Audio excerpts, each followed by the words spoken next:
Hello detectives, and welcome to my video for July. First of all, I want to share with you what's been happening with me and what is coming up.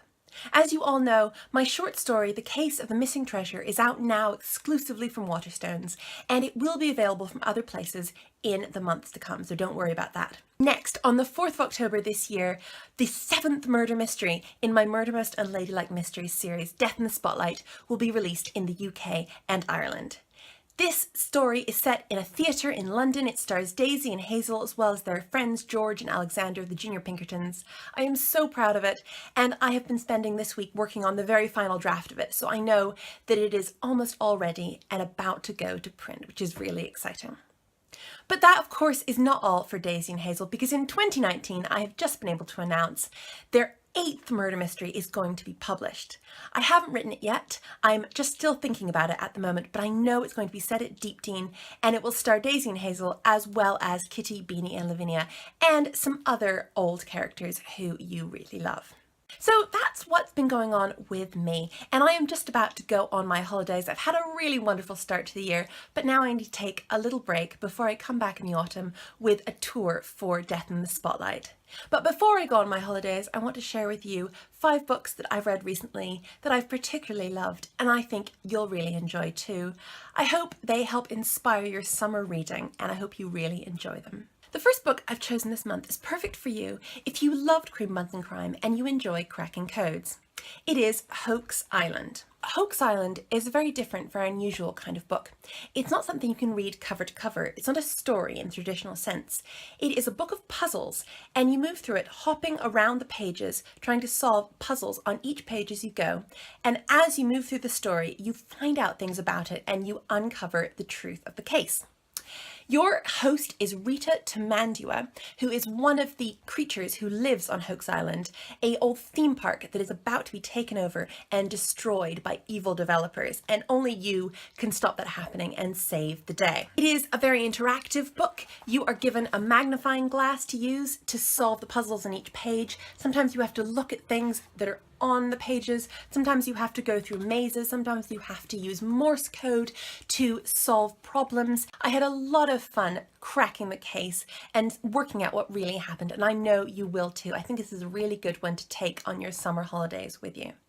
I would say it is perfect for anyone who's about 7 or 8 plus, who loves codes and puzzles and working out problems. And I think it's perfect for anyone who loves my books. The next book I've chosen I loved so much that I put my name on the front cover. It is Mirror Magic by Fayers, and there is my quote there. Mirror Magic is set in a world where magic is real, but only in one town called Wise. Wise has a special connection to the fairy world and a fairy town called Unwise through some magic mirrors which only magicians can control. And then one day, a girl called Ava arrives in Wise with her brother after a terrible family tragedy. And almost as soon as she gets there, Ava gets swept up in magical shenanigans. She looks into a mirror and she sees a fairy boy called Howl. And Helen and Ava become friends, and they realize there's something going on with the mirrors in Wise and Unwise.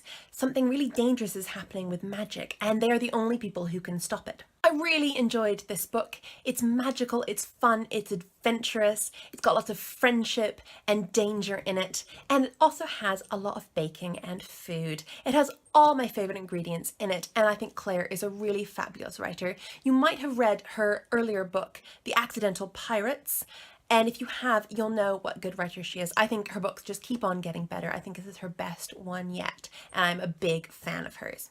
So I hope you'll rush out and buy Mirror Magic if you love stories about magic, if you love stories about friendship and mystery and adventure.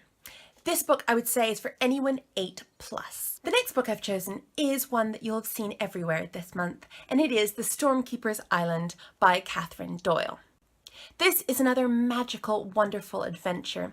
It is about a boy called Finn who lives in Dublin with his sister but is sent back to the island of his grandfather when something very terrible happens to his mother.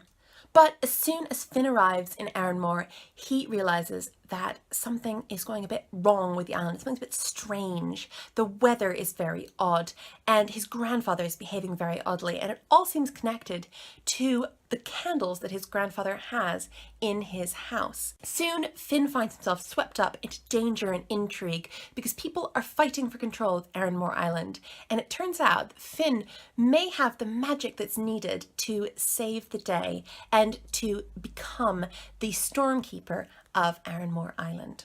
I thought this book was really fun. It was magical and exciting. I loved the descriptions of Erinmore Island, and I couldn't put it down. This is the beginning of a new series, and I can't wait to find out what happens next. But this is a really satisfying book on its own, and I think a perfect summer holiday read. And I would say that it's perfect for anyone 8+ who enjoys adventure and magic. The next book is for slightly older readers, and it is All These Beautiful Strangers by Elizabeth Klehfoth. Now, this is not the cover of the finished copy, this is just the proof. The book looks like this. It's got a lovely rainbow cover and you will not be able to miss it. This book is YA. It's about a girl called Charlie who lives on the east coast of America and is part of a very tight-knit family. She goes to boarding school, and you can see maybe why I like this book, and she has just been asked when the book begins to be part of a very secret society, a society that runs the school that she goes to. And Charlie's really excited about it, but also a bit nervous because some of the things she's being asked to do don't seem entirely legal or moral. And at the same time as that is going on, Charlie's also thinking more and more about the disappearance of her mother 10 years before. She's always just thought that she abandoned Charlie and her sister, but now she's wondering if that is really true, and if it's not, what actually happened. This is definitely a book for my older Detective Society members. It is proper YA. It reminds me of books like The Secret History and Stags, which I think I reviewed on here earlier this year. It's a fabulous book, but it can get quite dark, so beware a little bit. But if you do want a really twisty, really exciting summer thriller, this I think is perfect for you. It is for 14+, for anyone who loves thrillers, who loves intrigue, who loves mystery stories, and who love The Secret History, because that really does remind me of this. And finally, I always end my recommendations by choosing a book that is less recent, that is a classic, at least to me, and that I think you'll really enjoy. And this month I've chosen a book that I actually read fairly recently, but that has really become a classic in my mind that I can never stop recommending to people, and that I think is the most fantastically well-written, wonderful, exciting book. And it is Sorcerer to the Crown by Zen Cho. This is a book that imagines what would happen if there had been magic in England throughout its history, how different life would be and how much it would change. And it starts in Regency London, which is about 200 years ago, and it starts with the very first black sorcerer to the crown being appointed. His name is Zacharias, and he is fantastically talented, but of course, because of the colour of his skin, a lot of people are not happy about him being so powerful and so important. Half of the book is about Zacharias fighting to keep power, but the other half is about a character called Prunella. She is an ambitious orphan who really wants to make something of herself, but unfortunately she is poor and she is a woman and she is not white. She has a lot of cards stacked against her, but she turns out to be extremely magically talented, and suddenly Zacharias has to take her under his wing and teach her how to use magic before something really dangerous and terrible happens. I love this book. I love books that reimagine British history. I love books that think about the fact that British history is not entirely white, and this book does both those things wonderfully. It really reminds me of a book called Jonathan Strange and Mr. Norrell, which was made into a TV show a couple years ago, and I love the TV show and I love the book, and this feels a lot like that. It's really rich, it's really interesting, it's very, very clever and well written.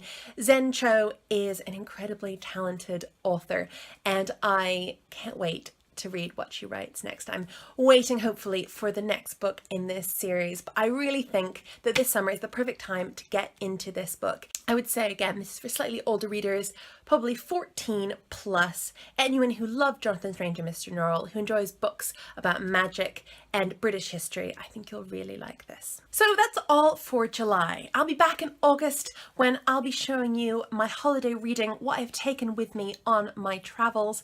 But until then, I hope you're having a fantastic summer holiday, and goodbye.